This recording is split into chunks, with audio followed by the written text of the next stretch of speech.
अगर मैं एक रिटेल ट्रेडर हूँ, ऑप्शन में नॉर्मली ट्रेड करता हूँ, तो मुझे कैसे पता चले कि मतलब क्या मेरे पास में कोई तरीका, कोई सिस्टम, कोई ऐसे सिक्स्थ सेंस होना चाहिए जिससे मुझे पता चले कि अरे यार कुछ गड़बड़ चल रही है, मुझे ये काम नहीं करना? हाँ, अनिल सिंघवी जी, तो ये बहुत ही आसान है। मतलब क्या होता है, वो आप अटपटापन देख लेंगे।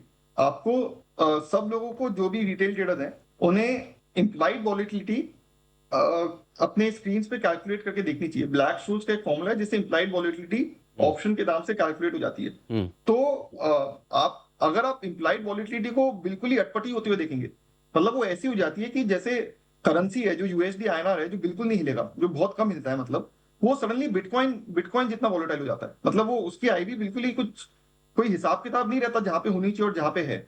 जैसे मैंने सोने का एग्जाम्पल लिया, वो जो भी 1 लाख का अगर चल रहा है और वो 1000 रुपए का हो गया है, तो आपको 1000 रुपये उसे बेचना है, जो बहुत ही काउंटर इंट्यूटिव है। कोई भी सोचेगा कि 1000 रुपये बेचूं क्यों, इसीलिए लोगों के लॉसेज हो रहे हैं क्योंकि लोग खरीद लेते हैं।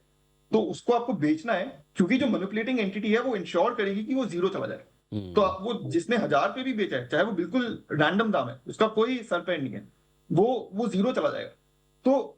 तो इस हिसाब से लोगों ने मैनिपुलेटर के साथ फ्लो विद द टाइड करने की कोशिश की है, और उसमें बना है, क्योंकि लोगों को पता है कि मैनिपुलेटिंग एंटिटी है, तो फाइनली आके तो मैनिपुलेट कराएगी वो, और उसमें हम पैसा बना लेंगे। बट ये सब भी करना नहीं चाहिए। मतलब इन सब में भी रिस्क हैं।